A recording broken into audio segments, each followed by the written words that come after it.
बच्चों, आप लोगों के कभी ऐसा हुआ है कि आपके माँ बाप जो है वो शहर से बाहर गए हुए हों और कुछ दिनों बाद शहर आए हों, कुछ दिनों के लिए दूर रहे हों? ऐसा हुआ है? और जब जिस दिन ऐसा होता है कि जिस दिन माँ बाप वापस आने वाले हैं, आपके मम्मा पापा कहीं गए हुए हैं और अब वापस आने वाले हैं, तो उस दिन घर का माहौल कैसा होता है?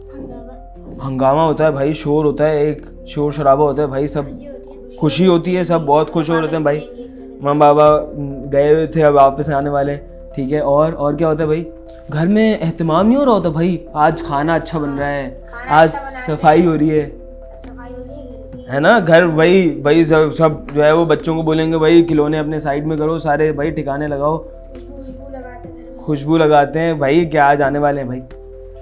अब भाई हमारे जब माँ बाप आते हैं घर पे तो हम अपने घर का ख्याल रखते हैं, हम अपने घर को साफ सुथरा करते हैं कि भाई माँ बाप आने वाले हैं घर पे। जब कायनात का वो इंसान कि खुदा ने जिसके लिए पूरी कायनात बनाई, जब वो इस दुनिया में आए तो क्या हुआ होगा, तो दुनिया की कैसी सफाई हुई होगी, है ना भाई रसूल कब से बने हुए? सबसे पहले खुदा ने किसको बनाया था? रसूल खुदा सल्लल्लाहु अलैहि वसल्लम को। और जब दुनिया में रसूल आए तो कब आए? 1,24,000 अंबिया आ गए, उसके बाद हमारे रसूल आखिरी आए।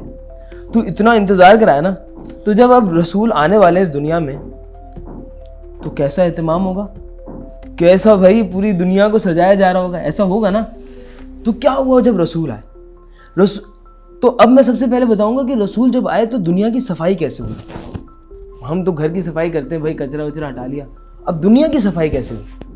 दुनिया की सफाई ऐसे हुई कि जिस दिन रसूल खुदा इस दुनिया में तशरीफ लाए, जिस दिन रसूल खुदा आए, सारे जो बुत थे पूरी दुनिया में, जितने भी लोगों ने झूठे खुदा, कोई पत्थरों से, कोई मिट्टी से, कुछ हलवे से खुदा बनाए हुए थे भाई, तो जितने भी खुदा बना के उन्होंने रखे हुए थे ना, वो सब गिर गए और सब गिर के टूट गए भाई। खुदा, हाँ भाई क्या हुआ? नहीं खुद ही गिरे भाई, यही तो मौजज़ा था। ये खुदा ने सफाई की भाई दुनिया की कि आज हमारा रसूल आ रहा है दुनिया में, आज कोई बुत नहीं होगा खड़ा हुआ, आज सारे बुत टूट जाएंगे, सारे बुत टूट गए। एक आतिश कदा था। आतिश कदा क्या होता है? पता है भाई किसी को आतिश कदा क्या होता है? क्या होता है भाई? जगह होती है जहाँ पे बहुत सारे बुत रखे हुए होते हैं और लोग रोज आते हैं और उस पर झुकते हैं उसकी। नहीं, वो तो बुत कदा होता है। आतिश कदा क्या होता है? आतिश कदा होता है आतिश परस्तों की इबादतगाह। अब बोलेंगे भाई आतिश परस्त क्या होता है? तो भाई आतिश का मतलब होता है आग, ठीक है। आतिश परस्त का मतलब वो लोग जो आग को खुदा समझते हैं। कैसे बेवकूफ है, आग को खुदा समझते हैं। अब जो आग को खुदा समझते हैं, अब वो चाहते ही हैं कि भाई आग, अगर आप कोई कैंडल जलाएं, ठीक है, मोमबत्ती जलाएं, थोड़ी देर जला के रखेंगे, फिर क्या होगा?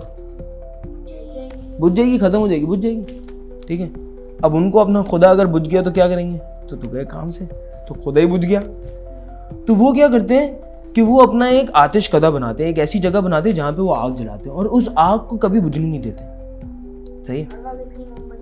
उस वक्त इतनी लकड़ियां डाल के रखते हैं, हर वक्त उसको है ना हवा देते रहते हैं, उसको बुझने नहीं देते कभी आग को। और एक आतिश कदा था ईरान में जो 1000 साल से जल रहा था, ठीक है। फारस में, जो आजकल ईरान है जिस जगह का नाम, वहां पर एक आतिश कदा था जिसमें आग कितने साल से जल रही थी? 1000 साल से जल रही थी। जिस दिन रसूल खुदा आए क्या हुआ? वो आग बुझ गई। जो 1000 साल से किसी ने उसको बुझने नहीं दिया था, वो आग उस दिन बुझ गई। एक दरिया था, दरिया समावा, और ये दरिया समावा वो था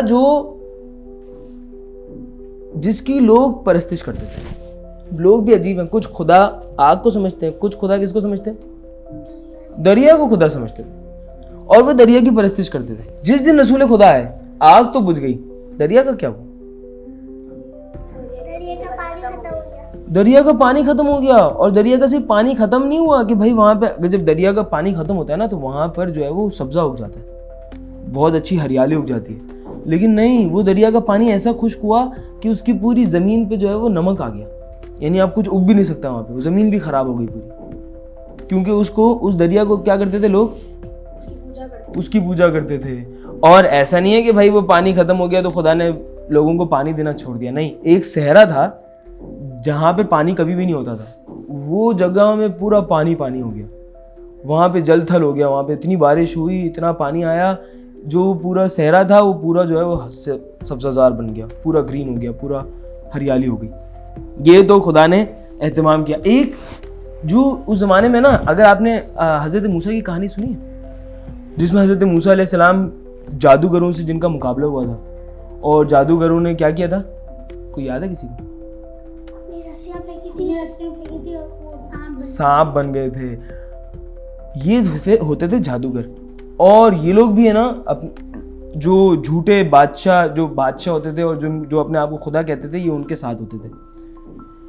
जिस दिन रसूल खुदा आए उस दिन सारे जादूगरों का जादू टूट गया, उनका जादू चलना भूल गए, वो सब जादू चलाना भूल गए, अब उनको जादू चलाना नहीं आता था। जो काहिन थे, जो काला इल्म वगैरह इस्तेमाल करके जो है ना वो उल्टे सीधे काम करते थे, ठीक है, वो देखते थे सितारों की गर्दिश को, ये वो और ऐसी चीज़ें करते थे, उन सब का इल्म भी बातिल हो गया। वो जो बोलते थे हमारा इल्म ये कह रहा है, उनका इल्म सारा गलत हो जाता था।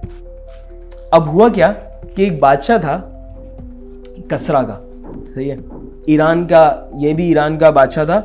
और इस बादशाह ने अपने एक दरिया के पास है ना एक बड़ा ज़बरदस्त किस्म का तख्त बनवाया हुआ था, सही है। अब दरिया के पास तख्त बनाना तो मुश्किल काम है, क्योंकि दरिया में सैलाब आता है। तो उसने बहुत पैसा खर्च करके बहुत ऐसी टेक्नोलॉजी उस ज़माने की लगाई थी कि जितना भी सैलाब आ जाए वो तख्त नहीं गिरता था।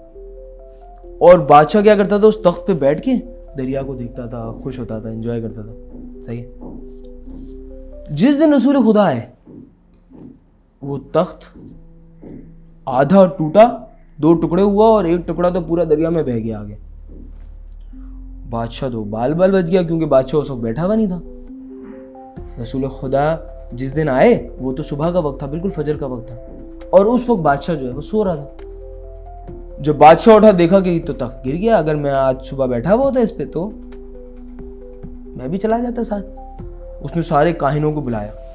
अब उसको तो नहीं पता कि काहिनों का, काहिन ये जो इसके बादशाह के पास होते थे, जो सितारों की गर्दिशें देख के और अपने इल्म के ज़रिए बताते थे कि भाई आज क्या करना चाहिए, ये काम क्यों हुआ, ये काम क्यों नहीं हुआ, इस तरह। तो बादशाह ने उन काहिनों को बुलाया और उनको बोला कि मैं तुमको इतने पैसे देता हूँ, इतना तुम लोगों का ख्याल रखता हूँ, इसलिए कि मेरा तख्त गिर जाए तुम लोगों को पता भी नहीं चले। वो लोग आए, उन्होंने आके तख्त देखा, उन्होंने बोला ये तख्त तो गिर ही नहीं सकता था, ये कैसे गिर गया। बादशाह ने बोला मैं तुम लोगों को टाइम दे रहा हूँ 2 दिन का, जल्दी से पता करके मुझे बताओ कि तख्त क्यों गिरा।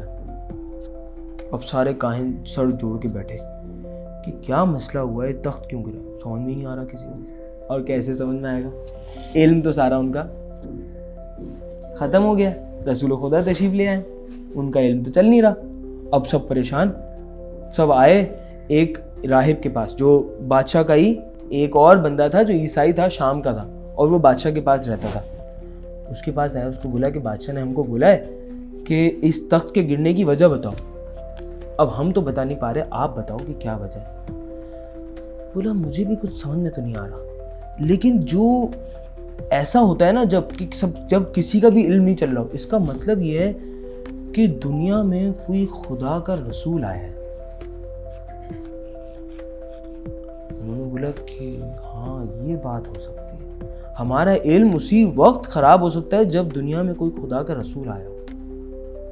लेकिन उन्होंने बोला अब ये बादशाह को कैसे बताएं, तो कुछ झूठ बोल देते हैं, वरना तो बादशाह हम सबको फारिग कर देगा, हम सबको भगा देगा, हमारे यहाँ तो जो हमको पैसे मिलते थे सारे ख़त्म। बादशाह ने बोला अच्छा। अब ये काहिनों ने बोला ठीक है अब कुछ करते हैं। बादशाह को जाके बोला बादशाह सलामत, हमको वजह समझ में आ गई कि ये तख्त आपका क्यों गिरा है। बादशाह ने बोला क्यों गिरा है भाई। बोला तख्त गिरा है आपका इस वजह से कि तख्त जो है ना वो एक मनहूस वक्त में बना लिया होगा। मनहूस वक्त यानी बैड लक वाला टाइम, बुरा टाइम, वो वक्त जो जिसमें ना आपकी लक अच्छी नहीं थी। तो अब बादशाह को क्या कह रहे हैं कि भाई आपने ना जो जब हम बना रहे थे ना तो हमसे ये गलती हो गई कि हमने बैड लक वाले टाइम पे आपका तख्त बना दिया था, इसलिए गिर गया। बादशाह ने कहा अच्छा तो अब एक काम करते हैं, मैं वापस तख्त बनवाता हूँ, लेकिन अब तुम लोग अपना इल्म सही से इस्तेमाल करना और नेक वक्त में यानी गुड लक वाले टाइम में तख्त बनाना। इन्होंने कहा ठीक है। इन्होंने पूरा अपना इल्म का इस्तेमाल करने की कोशिश की, लेकिन उनको पता था हमारे अब तो रसूल आ गए, अब इल्म तो चलेगा नहीं। लेकिन फिर भी उन्होंने सबसे ज़्यादा कोशिश की कि नेक वक्त ढूंढें, और नेक वक्त ढूंढ के उन्होंने उसके बाद काम शुरू किया। उसके बाद बादशाह ने बहुत सारे पैसे लगाए, बहुत सारा टाइम लगाया, 8 महीने तक तख्त बनवाया। और 8 महीने बाद जब तख्त बनवाया, उसके बाद एक और नेक वक्त ढूंढा, एक और गुड लक वाले टाइम देखा, जिसमें बादशाह को बोला कि अब आप इस टाइम पर तख्त पर आके बैठे। बादशाह तख्त पर आकर बैठा। जैसे ही बैठा उसी वक्त एक झटका आया, बादशाह तख्त समेत दरिया में। वो बादशाह गिरते गिरते बचाओ बचाओ बचाओ, लोगों ने उसको बड़ी मुश्किल से बचाया बादशाह को। अब जब बादशाह बाहर निकला तो अब सोचो क्या होगा। बादशाह को तो गुस्सा। बादशाह ने सबसे पहले काहिनों में से 100 जो काहिन थे उन काहिनों को कत्ल करवा दिया, सबको कत्ल करवा दिया, सबको मार दिया। मारने के बाद और काहिनों को बुलाया और बोला मैंने इन लोग को मार दिया। अब मुझे बताओ कि ये जो तख्त गिरा था ये क्यों गिरा था। अब फिर वो अंदाजा लगाने बैठे और फिर उन्होंने अंदाजा लगाने की कोशिश की, लेकिन समझ में आ गया उन्हें कि उनका इल्म तो अब नहीं चलेगा, अब तो रसूल खुदा आ गए। फिर खुद बादशाह के पास आया और बादशाह से कहने लगे, बादशाह सलामत, हमसे फिर गलती हो गई थी, हमसे फिर ये गलती हो गई थी, हमने फिर मनहूस टाइम पे आपका तख्त बना दिया था, अब हम सही करेंगे। बादशाह ने फिर यकीन कर लिया उन पे, कितना बेवकूफ़ बादशाह था। फिर यकीन कर लिया, फिर पैसे लगाए, फिर 8 महीने तक इतनी मेहनत से इतने पैसों से तख्त बना। फिर उन्होंने बोला इस टाइम पे आए, जब वो बादशाह उस टाइम पे आके तख्त पे बैठा, फिर एक ज़लज़ला आया, बादशाह फिर गिरा, पूरा तख्त गिर गया, बादशाह दरिया में बह गया। और बिल्कुल जब मरने वाला था ना बादशाह, तब जाके उसको बस्ती के लोगों ने बादशाह को बचाया। जो बादशाह बच गया, बादशाह की तबीयत, उस वक्त तो बादशाह की तबीयत इतनी ख़राब हो गई, जब थोड़े दिन बाद बादशाह की तबीयत सही हुई, उसने तो फिर बुलाया और बोला अब मैं तुम सबको कत्ल कर दूंगा, मुझे सच सच बताओ कि वजह क्या है। उन्होंने उसके बाद बादशाह के आगे हाथ जोड़े, बादशाह को बोला, बादशाह सलामत, असल बात यह है कि ये कोई मनहूस और नेक वक्त का मसला नहीं है।